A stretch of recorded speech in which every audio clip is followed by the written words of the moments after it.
जय गुरुदेव संगत जी। आज हम अपने YouTube चैनल रूबी हर पर जगत गुरु रविदास महाराज जी की नई कथा लेकर आए हैं। आए सुनते हैं जी। प्रभु का साधु वेश में श्री गुरु रविदास जी को पारस भेंट करना। श्री गुरु रविदास जी जब 7 वर्ष के हुए तो प्रेमी जन गुरु जी के पास आकर भक्ति का आनंद प्राप्त करने लगे। जो अकाल पुरुष सतगुरु की ओर से जन कल्याण की सेवा लगाई गई थी, उस सेवा को श्री गुरु रविदास जी निभाने लगे। प्रतिदिन बड़ी से बड़ी संख्या में संगत दरबार में आने लगी। आपकी प्रभु से आपकी बहुत गहरी प्रीति लग गई। गुरु जी हर रोज अपने सत्य कर्म में तत्पर रहते थे। अपने हाथों से मेहनत करके संगत की ओर घर आए संतों की सेवा किया करते थे।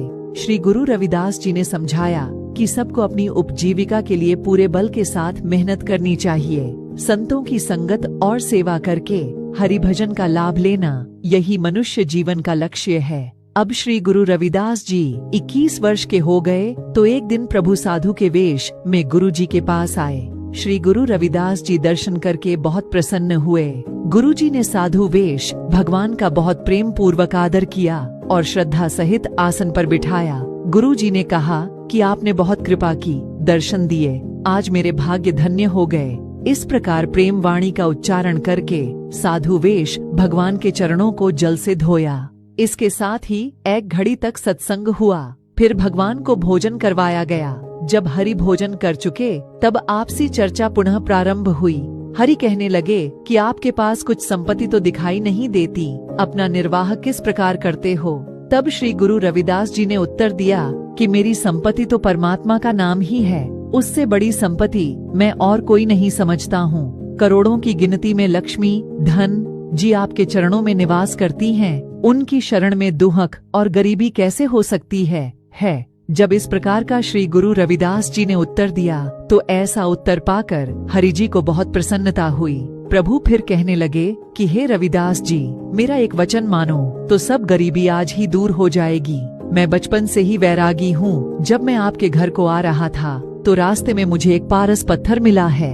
यह मेरे तो किसी काम का नहीं है, इसलिए मैं अपने दयालु स्वभाव से यह आपको योग्य अधिकारी समझकर देना चाहता हूँ। इस पारस पत्थर से जब लोहा स्पर्श होता है तो सोना बन जाता है। इससे सोना बनाकर सुंदर घ बनवाओ और आराम से जीवन व्यतीत करो और घर आई संगत के लिए खूब अच्छी व्यवस्था बनाओ। श्री गुरु रविदास जी यह वचन सुनकर बिल्कुल चुप रह गए।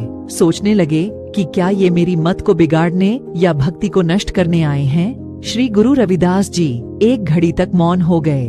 तब प्रभु ने पारस गांठ से निकाला और कहा कि आप जैसे भी समझो, हमने आपको योग्य समझा है, इसलिए निश्चय यह आपको ही दूंगा। तब भगवान ने एक सुई के साथ पारस को लगाया तो वह सोने की हो गई। यह देखकर श्री गुरु रविदास जी ने कहा कि इसको लेना तो अलग रहा, इसको कभी आंखों से भी नहीं देखूंगा। संत मत ने तो इसको हाथ लगाने से मना किया है। यदि सोने से ही सब काम हो जाए तो राजा लोगों ने राज्य क्यों छोड़े हैं? उन्होंने भिक्षा मांगकर अपना जीवन निर्वाह किया है और कामनी को दोष रूप कहाँ है? तब भगवान ने कहा कि कंचन को दोष मत दो। कंचन से सुंदर सुंदर मंदिर तैयार होते हैं, कंचन से हरि की सेवा की जाती है, कंचन से बैकुंठपुरी बनाई जा सकती है, कंचन से भंडारा आदि किया जा सकता है। तब गुरुजी ने कहा कि कंचन से बहुत पाप होते हैं और जीव नरक में जाता है। कंचन से पुरुष जुआ खेलने वाला, शराब पीने वाला, वैश्यगमी, मांस खाने वाला हो जाता है। तो कहो किस प्रकार उद्धार करेगा? हमें क्यों ये पत्थर दे रहे हो? गुरु जी ने कहा कि हमें आपके ऊपर पूर्ण विश्वास है। श्री गुरु रविदास जी ने इस बात को नहीं माना। यह देखकर साधु ने पारस अपनी गांठ से खोलकर वहां रख दिया। श्री गुरु रविदास जी पीछे हट गए। तब साधु ने कहा कि यह हमारी अमानत तुम अपने पास रख लो। मैं कुछ दिन के लिए आगे जा रहा हूँ और वापस आकर ले जाऊंगा। श्री गुरु रविदास जी ने कहा कि इस छपरी में जहाँ चाहे रख लो और वापस आकर वहीं से ले लेना। भगवान सोच रहे थे कि रविदास जी इस पारस को हमारे बाद निकालकर प्रयोग करेगा।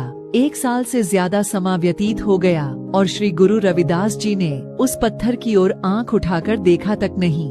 और फिर परमात्मा साधु का वेश बनाकर गुरु रविदास जी के पास आए और बोले, जो मैंने आपको पारस दिया था, आपने उससे अपना घर, पैसा, हीरे क्यों नहीं लिए? तब भगवान ने कहा कि इस पारस को आपने क्यों नहीं निकाला, इसमें क्या दोष है। श्री गुरु रविदास जी कहा कि ये पत्थर मेरे किसी काम का नहीं है, सिर्फ हरि के नाम का पारस है जो सर्वश्रेष्ठ है। और गुरु रविदास जी ने कहा कि जहाँ आपने पारस रखा हुआ है वहीं से ले लीजिए।